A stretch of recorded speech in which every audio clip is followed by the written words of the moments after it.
નમસ્કાર વિદ્યાર્થી મિત્રો. વિષય ગણિત, ધોરણ 3, પ્રકરણ 6, સૌનું ઘર 1. દાદી અને તેજલ જય મેળામાં આવ્યા હતા અને ત્રિકોણાકાર તોરણને સંખ્યા ગણતા હતા અને અનુમાન લગાવતા હતા. હવે શોધી કાઢો કે તે કેટલા હશે. તો અહીં આપણને ઘણા બધા ત્રિકોણાકારના તોરણ આપેલા છે. એમાંથી અહીંયા કીધું છે કે આ છેલ્લી લાઈન છે એ કેટલી છે? 10, 20, 30, 40, 50. અહીંયા આપણને 10 લીલા, 10 વાદળી એવા આપેલા છે. એટલે અહીંયા કુલ આપણે 50 સંખ્યા ગણી શકીએ છીએ. તો તોરણ એક આરમાં કેટલા ત્રિકોણ છે? તો એક આરમાં આપણે જોઈ શકીએ છીએ કે 50 ત્રિકોણ છે. તો બધા ત્રિકોણની ગણતરી કરવાનો પ્રયત્ન કરીએ. ધારો કે અહીંયા આપણને કેટલા કીધા છે? 200 કીધા છે બંને સાઈડ. તો અને આ 50 ઉમેરતા 200માં 50 ઉમેરીએ તો અંદાજિત આપણે 250 જેટલા ટ્રાયેંગલ એટલે કે ત્રિકોણ કહી શકીએ છીએ. અનુમાન લગાડો કે કેટલી બંગડી હશે છે. અહીંયા કેટલી બંગડી હશે? આપણે ધારો કે કહી શકીએ તો બંગડીઓની કુલ સંખ્યા ગણવાનો પ્રયત્ન કરીએ તો કુલ બંગડીઓ આપણે ધારીએ તો 200 હશે અને કુલ બંગડીઓ અહીંયા 240 છે. અનુમાન લગાવો કે ડબ્બામાં કેટલી ચોકલેટ હશે? આપણે અનુમાન લગાવીએ કે અહીંયા 100, 200 અને 300 ચોકલેટ હશે. તો ગણતરી કરતાં કેટલી ચોકલેટ થાય છે? 298 ચોકલેટ થાય છે. અહીંયાથી 1 અને 2 ચોકલેટ નથી એટલે કુલ થઈને 298 ચોકલેટ થાય છે. આ તો ઘણી બધી ચોકલેટ છે. ચાલો ગણીએ. 10, 20, 30, 100, 110, 120 એમ થઈને 298 એટલે કે 298 ચોકલેટ છે. જયાના હાથમાં 2 ચોકલેટ છે. કુલ મળીને કેટલી ચોકલેટ થશે? એટલે આપણે કહી શકીએ ને કે 100, 200 અને 300. 300માંથી 2 છે એ જયાના હાથમાં છે એટલે 298 ચોકલેટ થશે. કુલ મળીને કેટલી ચોકલેટ થશે? 300 થશે. તો હવે 298 વત્તા 1 એટલે 299 થશે ને 299 વત્તા 1 એટલે 300 થશે. તોરણમાં 300 ત્રિકોણ કરવા માટે વધુ કેટલા ત્રિકોણ જોઈશે? તો તોરણ 250 ત્રિકોણ હતા એમાંથી આપણે હજુ 50 ઉમેરીએ તો 300 ત્રિકોણ થઈ જાય છે. તો 300થી કેટલી બંગડીઓ ઓછી છે? 280 બંગડી છે એટલે 20 બંગડીઓ ઘટે છે. શું વધુ છે બંગડીઓ કે ત્રિકોણ? તો બંગડીઓ કે ત્રિકોણ વધારે છે? તો ત્રિકોણે વધારે છે. ચાલો આપણે કરીએ. જય મેળાની અંદર લાદીવાળા માર્ગ પર કૂદી રહ્યો છે અને ખાલી લાદીની સંખ્યા લખો. તો અહીંયા આપણને થોડી સંખ્યા આપેલી છે અને થોડીક આપણે જાતે પૂરવાની છે. 211, 212 અહીંયા આપણને આપેલી નથી, જે જાતે પૂરવાની છે. 213, 214 અને 215. અહીંયા 217, 218, 219 અને 220. ખાલી જગ્યાને સાચી સંખ્યાથી ભરો. 291, 292, 293, 296, 297, 298, 299 અને 300. 301, 302, 303, 304, 305, 306, 307, 308 અને 309, 310 આપેલા છે. અહીંયા આપણને થોડીક સંખ્યાઓ આપેલી છે જેનાથી આપણને બીજી સંખ્યાઓ ભરવાની છે. જેમ કે 225, 224, 227 આપેલા છે. 228, 229, 230, 231, 232 અને 233, 234 આપેલા જ છે. હવે 382 પહેલા શું આવશે? 381, 382 પછી તો કે 383, 384, 385, 386, 387 આપેલા છે. 388, 389 અને 390. હવે કીડીઓ જમીન પર ખોરાક શોધી રહી છે. અનુમાન કરો કે અહીં કેટલી કીડી હશે? આપણે અંદાજ લગાવીએ તો 100 કીડી હશે પણ ગણતરી કરતા આપણને 127 કીડી લાગે છે. તેજલ અને જય દિવાસળીની પેટીની મદદ સંખ્યા લખવાનું શીખ્યા છે. તો સંખ્યાના વાક્યો એક કરતાં વધુ રીતે કઈ રીતે લખી શકીએ? તો ચાલો આપણે જોઈએ. ખાલી જગ્યાને યોગ્ય ભરવાની છે. અહીંયા આપણને દિવાસળીઓ આપેલી છે જેમાં સંખ્યા આપેલી છે. તો અહીંયા કહી શકીએ કે 100, 200 પછી આ 10, 10નું છે એટલે 110, 120, 130. ઉપરની કેટલી છે? તો કે 131, 231, 232, 233, 234 અને 235. તો આને લખી શકાય કે 235. 200 અને 35 કરતાં વધુ છે. અહીંયા કેટલી છે? 100, 200 અને 300 છે. તો 200 અને 100, 200 અને એના કરતાં 100 વધુ છે. અહીંયા 100, 200, 210, 220 અને ઉપરની 8 એટલે 200 ને અને 28 વધુ છે. પછી આપણને 316 કીધી છે. તો અહીંયા 100, 100ના 3 આવશે અને 10નું 1 અને 6 એમનેમ દિવાસળી આવશે. પછી 109 એટલે 109 વધુ 100 કરતાં 9 વધારે દિવાસળી થશે. અહીં ઉપર આપેલી સંખ્યાઓને સંખ્યા રેખા ઉપર દર્શાવવાની છે. તો 109 એટલે કે 100 પછી 9 કાઉન્ટ કરતા 109 આવશે. 200માં 28 ઉમેરતા અહીંયા 228 આવશે. આપણને 235 આપેલા છે. પછી 300 દિવાસળી અહીં છે અને 316 આપણે અહીંયા દર્શાવેલા છે. પછી ચિત્ર જુઓ અને તેને અનુરૂપ સંખ્યા લખો. અહીં આપણે જોઈ શકીએ છીએ કે 100, 200, 210, 212 થશે. 100, 200, 210, 100,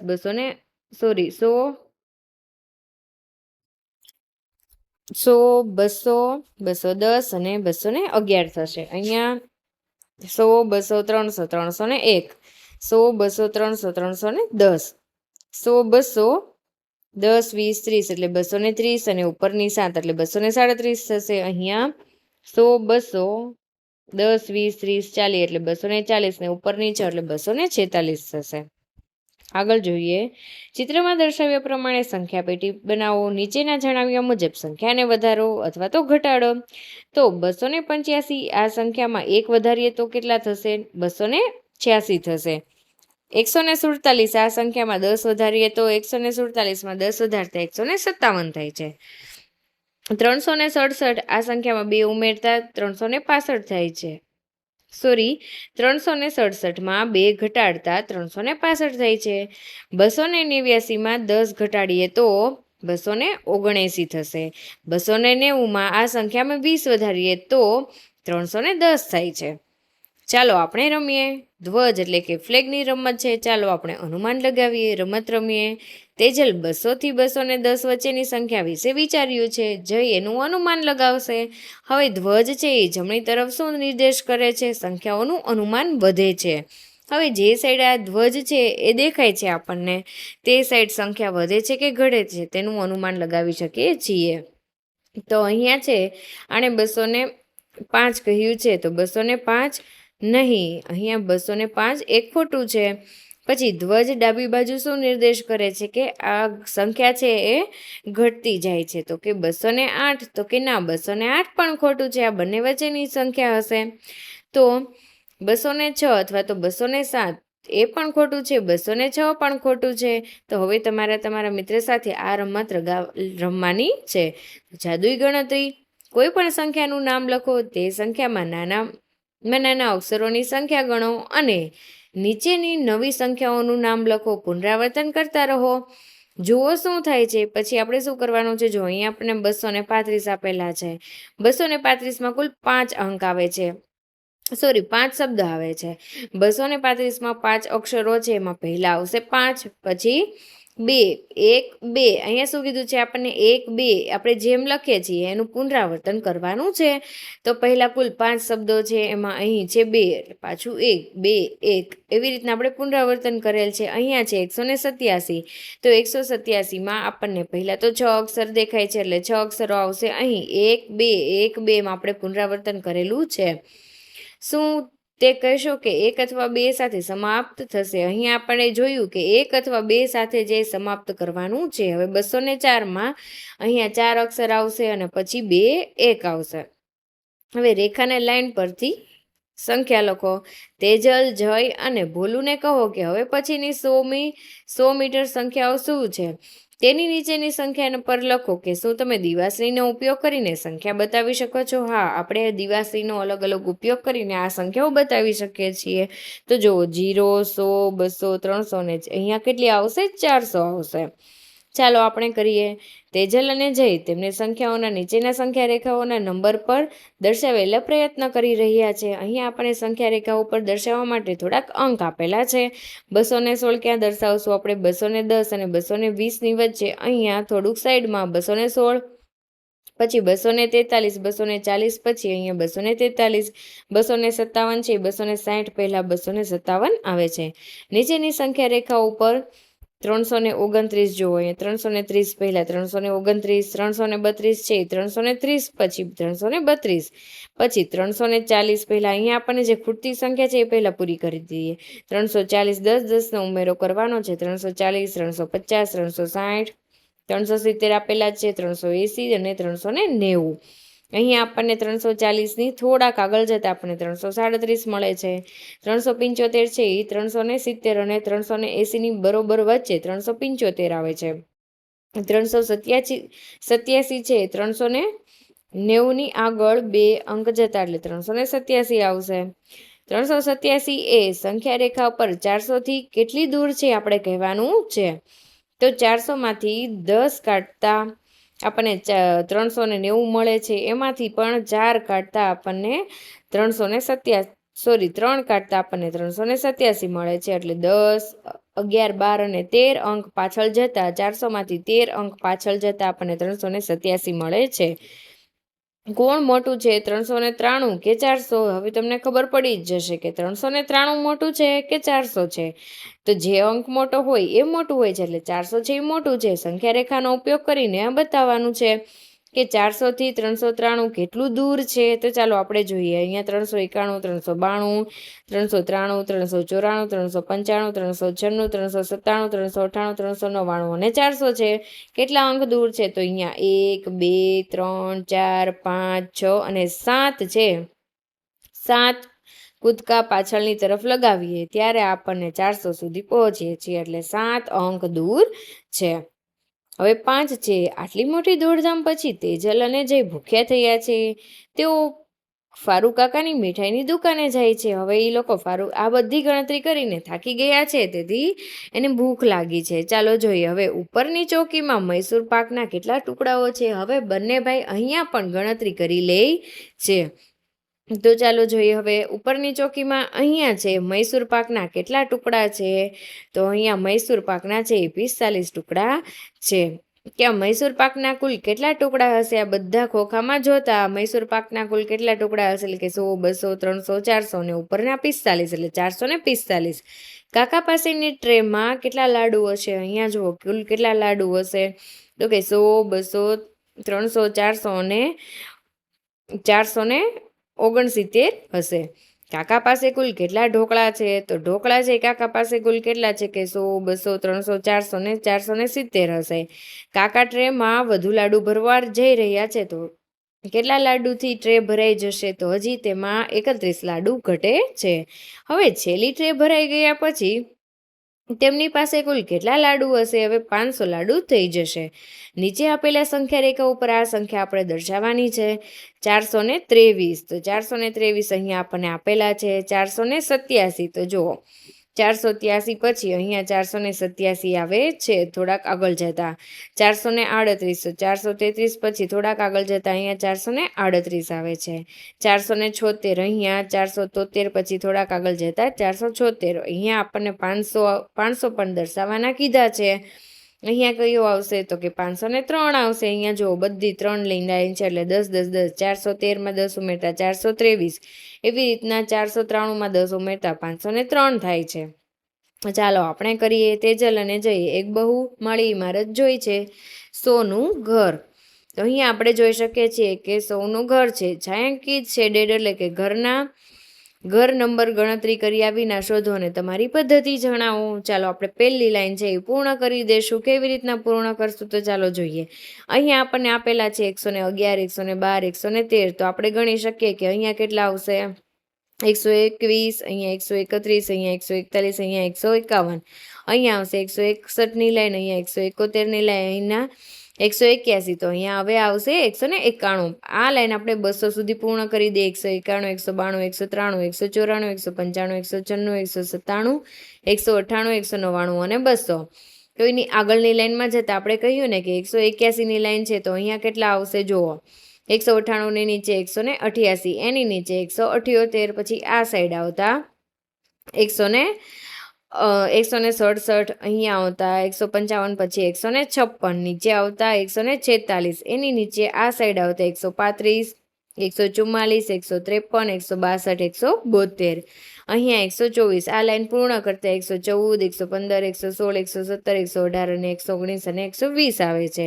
હવે તેવી જ રીતના આપણે અહીં જોતા 0થી 110 સુધીની લાઈન આપણે પૂર્ણ કરવાની છે. વચ્ચે કઈ કઈ આપણને છાંયાંકિત દેખાય છે તેમાં આપણે અંક ભરતા જવાના છે અને ઘરના સાચા નંબર લખવાના છે. તો 13 ઉપર જતા અહીંયા 23 આવશે, 24, 25, 26, 27, અહીંયા ઉપર જતા 37, અહીંયા 41, 42, 43, આ લાઈનમાં 56, 57, 58, 59 અને 60, અહીંયા 63, 64 અને 66, 72, 73, 74, 77 અને 78, અહીંયા આવશે 82, 89, 90, 97, 98 અને 99. જેટલા છાयांકિત હતા તે બધા જ આપણે ઘરના સાચા નંબર બતાવી દીધેલા છે. તો હવે ફારૂક કાકાની દુકાન પરથી જુદા જુદા ઘરોમાં અરવિંદ દાદાએ મીઠાઈ પહોંચાડવાની છે. જે ઘરોમાં તેમણે મીઠાઈઓ પહોંચાડવાની છે તેમાં રંગ ભરો. હવે આપણે શું કરવાના છે? ઘરના નંબર આ પ્રમાણે છે. તો આપણે હવે ઘરના નંબર દર્શાવવાના છે કે અહીંયા કયો નંબર આવશે. જો આપણને પહેલા કહ્યું છે, અહીંયાથી સ્ટાર્ટ કરીએ આપણે કે આપણને પહેલા કહ્યું છે કે 209. તો હવે 209 છે અહીંયા જુઓ નીચે છે. 209 અહીંયા નીચે છે. 201ની લાઈન છે એમાં અહીંયા 209 આવે છે. પછી 228. તો આપણે આગળ જતા અહીંયા 211ની લાઈન આવશે, અહીંયા 221ની લાઈન, એટલે અહીંયા 228 આવશે. પછી 242, 31ની લાઈન આગળ જતા અહીંયા 242 આવે છે. પછી 258, 258, 267, 276, 290, 315, 346, 367 અને 389, આટલા આપણના ઘરના સરનામા પૂછેલા છે, જેનું આપણે નંબર દર્શાવી દીધો છે. જોયા રેસિડન્સીમાં આ ઘરનો નંબર આપણે દર્શાવેલો છે. પછી આપણે આગળ જોઈએ, નીચેના દરેક ઘરને માટે માળ અને સ્તંભ કેટલામો છે એ આપણે કહેવાનું છે. તો હવે આપણે જોઈએ કે ઘરનો નંબર 13 છે, તો એનો કેટલામો માળ હશે? પહેલો માળ હશે. અને સ્તંભ કેટલામો છે? તો કે ત્રીજો હશે. હવે 67માં 6થો માળ અને 7મો સ્તંભ, 106માં 10મો માળ અને 6થો સ્તંભ, 159માં 15મો માળ અને 9મો સ્તંભ, 192માં 19મો માળ અને બીજો સ્તંભ, 231માં 23મો માળ અને પહેલો સ્તંભ, 245માં 24મો માળ અને 5મો સ્તંભ, 328માં 32મો માળ અને 8મો સ્તંભ, 380માં 38મો માળ અને 0 સ્તંભ એટલે કે નીચેનામાં, 399માં 39મો માળ અને 9મો સ્તંભ આવશે. હવે ઇમારતમાંથી નીચેના ઘરના નંબરનો શોધો અને ખાલી જગ્યાઓ યોગ્ય ઘરના નંબર લખો. શું જોયું? ઉપર અને નીચે તમારે ડાબેથી જમણે જતા ઘરના નંબરો કેવી રીતે બદલાય છે તેની ચર્ચા કરવાની છે. તો ચાલો જોઈએ. 12 પછી શું આવશે? 13, 13 પછી 14. હવે 14 ઉપર જતા એટલે 10 ઉમેરવા પડશે, એમાં 24 આવશે. હવે 144 પહેલા 143, 144 પછી 145, નીચે આવતા 135 આવે છે. અહીંયા 238 આપેલા છે, એની નીચે આવતા 228, એની આગળ આવતા 227, એની આગળ આવતા 224. પછી 319 આપેલા છે, એની આગળ આવતા 318 અને 317, નીચે આવતા 309. હવે હું કોણ છું? તો કે મારી પાસે 9, 1 અને 5 અંકો છે. હું 200થી પણ ઓછી છું. મારા અંકોમાં અંકને 9 છે. હું કઈ સંખ્યા છું? 200 કરતાં ઓછી સંખ્યા છે, એમાં 9, 1, 5 ત્રણેય અંક આવી જવા જોઈએ. તો એવી સંખ્યા કઈ છે? જો આપણે 5 આગળ રાખીએ તો એ વધી જશે, 200 ઉપર વહી જશે. એટલે આપણે 1ને જ આગળ રાખવા પડશે. 9 રાખીએ તો પણ એ વધી જશે. એટલે 159 છે એ સૌથી નાની 200 કરતાં ઓછી સંખ્યા છે. હું 3 અંકની સંખ્યા છું. મારી પાસે ફક્ત 4 અને 0 અંક છે. 3 અંકની સંખ્યા છે, એમાંથી 4 અને 0 જ અંક છે. તો 400 બનાવી શકીએ છીએ, 404, 440 આવી રીતના અલગ અલગ સંખ્યા બનાવી શકીએ છીએ. હું 300થી પણ વધુ છું, 400 કરતાં ઓછી છું. તો મારી પાસે દશક પણ નથી. મારે તો એકમ અને 100ના અંકો સમાન છે. શું કીધું છે? એકમ અને 100ના અંક સમાન છે. એમાં 300 અને 400ની વચ્ચે જ સંખ્યા આવી જોઈએ. તો એકમ અને દશકનો અંક આપણે સમાન લઈ લીધો છે, 3, 3, અને વચ્ચેનો છે એક પણ નથી, એટલે આપણે શૂન્ય મૂકી દીધું છે, એટલે 303. અરવિંદ દાદા મીઠાઈને 100માં 100, 10ને દશક અને છૂટક મીઠાઈને 1 એકમ બોક્સમાં ભરે છે. દરેક ઘર માટે મીઠાઈની સંખ્યાના ઘરના નંબર આપેલા છે. જો હવે નીચેના કોષ્ટક ભર્યા આપણે. 211 એટલે 100 માટે 2 બોક્સ, દશક માટે 1 બોક્સ અને એકમ માટે 1 બોક્સ. એને કેમ લખવાનું છે? 200, 1 દશક અને 1 એકમ, 200, 10 અને 1. 309માં આવે 300, પછી એકમમાં 9 બોક્સ કરશું આપણે. તેવી જ રીતના 300 + 0 + 9 થશે. 275માં 200, દશક કેટલા આવશે? 7 અને એકમ આવશે 5. પછી 423માં 403 2 દશક અને એકમ છે એ 3 આવશે. આવી જ રીતના તમે આ કોષ્ટકને પૂર્ણ કરી શકો છો. હવે આકાશગંગામાં એપાર્ટમેન્ટ છે. જો આકાશગંગામાં જે એપાર્ટમેન્ટ છે એના આપણે ઘરના નંબર આપવાના છે. પીળા અને ગુલાબી બંને અલગ અલગ રંગોના આપેલા છે. ચલો આપણે પીળાને છાयांકિત કરેલા છે, બધા જોડે જોડે લખતા જઈએ. અહીંયા 401 છે, આગળની લાઈનમાં 411, પછી 412 આવશે. અહીં 423, 434, 445, પછી 455, પછી 456 આવે છે. અહીંયા 445, પછી 446, 437, 438, 456, અહીંયા 464 અને 467, 473 અને 478, 482 અને 489, અહીં 491 અને છેલ્લે આવે છે 500. હવે પીળા અને ગુલાબી ઘર નંબર લખો. પીળા અને ગુલાબી રંગના ઘર નંબર લખવાના છે. જો અહીંયા છે ને એ પીળા રંગના માટે છે, પીળા રંગ માટે છે, અહીં છે એ ગુલાબી રંગ માટે છે. તો ચાલો આપણે જોઈએ કે પીળા રંગ માટે કયા કયા છે. તો 410, 419, 428, 437, 446, 455, 454, 464, 473, 482 અને 491. હવે ગુલાબી રંગ માટે 401, 412, 433, 434, 445, 456, 467, 478, 489 અને 500. આ બધા ગુલાબી રંગ માટે છે. હવે ગુલાબી ઘરમાં 11 વધારો થાય છે અને પીળા ઘરમાં છે 9 વધારો થાય છે. આ પેટર્ન આપણને સમજાઈ ગઈ છે. અરવિંદ દાદાએ 100ના મોટા બોક્સ 10ના નાના બોક્સ પેક કરવા માંગે છે. તો 100ના એક બોક્સમાં 10ના કેટલા બોક્સ સમાય છે? 100નું એક મોટું બોક્સ હોય એમાં 10ના બોક્સ છે એ 10 સમાઈ શકે છે. 100ના 2 બોક્સ હોય તો એમાં 10ના કેટલા સમાઈ શકે? 20 સમાઈ શકે. 100ના 4 બોક્સ કરવા હોય તો 10ના 40 બોક્સ સમાઈ શકે છે. જો તે 100નું એક બોક્સ ખોલે તો તેને 10ના કેટલા બોક્સ મળશે? તો 10 બોક્સ મળશે. હવે સંખ્યાને શોધવાની છે. 200 અને 300 વચ્ચેની સંખ્યાઓ લખો અને જેમાં એક અંક છે એ 5 હોય છે. શું 245 આવી જ એક સંખ્યા છે જે બીજી સંખ્યાઓ લખી શકાય છે? તો 200 અને 300ની વચ્ચેને આપણે જે 5 અંક આવતા હોય ને એવી બધી જ સંખ્યા લખવાની છે. જેમ કે 205, 215, 225, 235, 245 પણથી લખી શકો છો. 250, 251, 252, 253, 254, 255, 256, 257, 258, 259, 265, 275, 285 અને 295. આટલી અંક છે એ 5 અંક ધરાવતી છે. શું તમને આ રમત યાદ છે? ચાલો આપણે તેને ફરીથી રમીએ. આપણે ક્રિયાને નીચેના કોષ્ટક મુજબ ઉદાહરણ આપવાનું છે. 100 એટલે તાળી તાળી, પછી દશક એટલે ચપટી અને એકમ એટલે ટપલી. તો સંખ્યા કઈ બને છે? 100 એટલે 200 થશે, દશક એટલે 1 થશે અને એકમ એટલે પણ 1 એટલે 211 થશે. હવે જોઈએ તાળી ચપટી ચપટી ટપલી. તાળી એટલે 1, ચપટી ચપટી એટલે 2 અને ટપલી એટલે 1 એટલે 221. તાળી ચપટી ટપલી ટપલી. તાળી 1, ચપટી 1 અને ટપલી ટપલી એટલે 2 એટલે 112 થશે. તાળી તાળી તાળી ચપટી ચપટી અને ટપલી એટલે 311 થશે. તાળી ચપટી ચપટી ચપટી ટપલી એટલે 331. આવી જ રીતના તમે બીજી પણ સંખ્યાઓ લખી શકો છો. જો મારી પાસે 216 છે તો કોની પાસે આના કરતાં વધુ 10 હશે? આ છે એ તમારા મિત્રો સાથે તમે રમી શકો છો. જો ચાલો આપણે જોઈએ. અહીંયા 487 લાડુ છે અને 423 લાડુ કરતાં વધારે છે. 487 લાડુ છે એ 423 લાડુ કરતાં વધારે છે.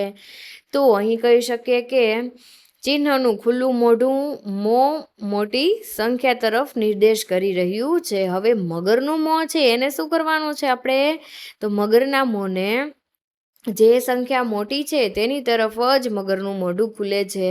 તો ચાલો આપણે જોઈએ કે 423 લાડુ એ 427 લાડુ કરતાં ઓછા છે. તો મેં કીધું ને કે મગરનું મોઢું જ્યાં સંખ્યા મોટી હશે ત્યાં ખુલશે. જો નીચે જોઈએ આપણે 321 આપેલા છે અને 331 આપેલા છે. તો આમાંથી કઈ મોટી સંખ્યા થશે? 321 કે 231? તો 321 છે એ મોટી છે અને 231 છે એ નાની સંખ્યા છે. એટલે મગરનું મોં 321 તરફ ખુલેલું છે. તેવી જ રીતના જોઈએ તો આપણે બીજી રીતના પણ કહી શકીએ કે 209 કે 290 મોટી છે. તો 209માં દશકનો 100નો એકમ 100 છે એ બંનેમાં તો 2 જ છે. પછી દશકનો અંક આમાં છે એ 9 છે. એટલે મોટી કઈ સંખ્યા થશે? 290. તો મગરનું મોઢું તો ક્યાં ખુલેલું છે? 290 તરફ જ ખુલેલું છે. હવે નીચેની સંખ્યાઓની તુલના કરો ને યોગ્ય રીત ચિહ્ન મૂકવાનું છે. તો 199 કરતાં 201 મોટી છે કે નાની છે એ આપણે કહેવાનું છે. તો 199 કરતાં 201 છે એ મોટી છે. એટલે કે 199 એ 201 કરતાં કેવા થશે? ઓછા થશે. તો 201 તરફ મોઢું ખુલેલું છે. 285 અને 275 બંને આપેલા છે આપણને. તો કઈ તરફ મગરનું મોં ખુલશે? 285 તરફ ખુલશે. એટલે 285 છે 275 કરતાં કેવા છે? વધારે છે. વિચારો અને જોડકા જોડો. અહીંયા આપણને જોડકા જોડવાના કહ્યા છે. જો 325 એ 235 કરતાં વધારે છે. કારણ કે તો 325 એ 300 અને 235 એ 200 છે. 235 એ 523 કરતાં ઓછા છે. કારણ કે 235 પાસે 200 અને 523 પાસે 500 છે. 157 એ 153 કરતાં વધારે છે. કારણ કે 157 અને 153 બંનેમાં 101 બંનેમાં 5 10 છે અને 157માં 7 એકમ છે. તો 153માં 3 એકમ છે. હવે 432 એ 423 કરતાં વધારે છે. તો 432 એ 423 બંનેમાં 400 છે. 432 પાસે 3 દશક છે અને 423 પાસે 2 દશક છે. 329 એ 392 કરતાં ઓછા છે. 329 એ 392 બંને પાસે 300 તો છે જ, પરંતુ 329 પાસે 2 દશક છે અને 392 પાસે 9 દશક છે. 110 એ 11 કરતાં વધારે છે. કારણ કે 110 પાસે 100 છે અને 11 ને કોઈ 100 નથી. હવે દરેક રોલમાં સૌથી નાની સંખ્યા હોય તેના ઉપર વર્તુળ કરવાનું છે. તો આ રોલમાં આપણે જોઈ શકીએ છીએ કે કઈ સંખ્યા નાની છે. તો 347, અહીંયા 123. પછી દરેક રોલમાં સૌથી મોટી સંખ્યાઓ એમાં કરવાની છે. અહીંયા 483 અને અહીંયા છે 464. એ સૌથી મોટી છે. હવે કોઈ પણ અંકનું પુનરાવર્તન કર્યા વિના 332 અને 4નો ઉપયોગ કરીને આપણે અલગ અલગ સંખ્યા બનાવવાની છે. તો કઈ કઈ સંખ્યા બનશે? તો આપણે બનાવીએ. ચલો, 434, 443, 324, 342, 423 અને 432. તો આમાંથી નાની સંખ્યા કઈ છે? 234 છે. સૌથી નાની છે. અને સૌથી મોટી સંખ્યા કઈ છે? તો કે 432 છે. હવે 3, 2 અને 4નો ઉપયોગ કરીને 3 અંકની બીજી વધારે સંખ્યા બનાવો કે જ્યાં અંકોનું પુનરાવર્તન થતું હોય ને સૌથી મોટી અને સૌથી નાની સંખ્યાઓમાં આપણે અહીંયા લખવાનું છે અને પીળો રંગ કરો. સૌથી નાની સંખ્યાઓમાં પીળો રંગ કરવાનો છે અને મોટી સંખ્યામાં લાલ રંગ પૂરવાનો છે. તો જોઈએ. ચલો, 324, 342, 334, 343, 432, 423, 334, 323, 233, 433, 233, 223, 224, 222, 242, 422, 222, 442, 443, 424, 244, 334, 344 અને 444. એમાંથી નાની કઈ છે? તો નાની સંખ્યા છે એ 222 છે અને સૌથી મોટી છે એ 444 છે. હવે 7મું આપેલું છે કે નીચેની સંખ્યાને આપણે ચડતા ક્રમમાં ગોઠવવાની છે. જ્યારે પણ આપણને કહે કે ચડતા ક્રમમાં ગોઠવવાનું, એટલે હંમેશા યાદ રાખવાનું છે કે નાની સંખ્યાથી મોટી સંખ્યા તરફ જવાનું છે અને ઉતરતા ક્રમમાં ગોઠવવાનું કે એટલે મોટી સંખ્યાથી નાની સંખ્યા તરફ જવાનું છે. ચાલો આપણે જોઈએ. 99, 110, 207, 387, 456. હવે આપણને કહ્યું છે કે ઉતરતા ક્રમમાં સંખ્યાને ગોઠવવો. તો મોટી સંખ્યાથી નાની સંખ્યા તરફ જવાનું છે. 494, 376, 294, 249 અને 67. તો વિદ્યાર્થી મિત્રો, જો મારો વિડીયો પસંદ આવ્યો હોય તો મારી ચેનલને લાઇક, શેર અને સબસ્ક્રાઈબ કરજો. Thank you.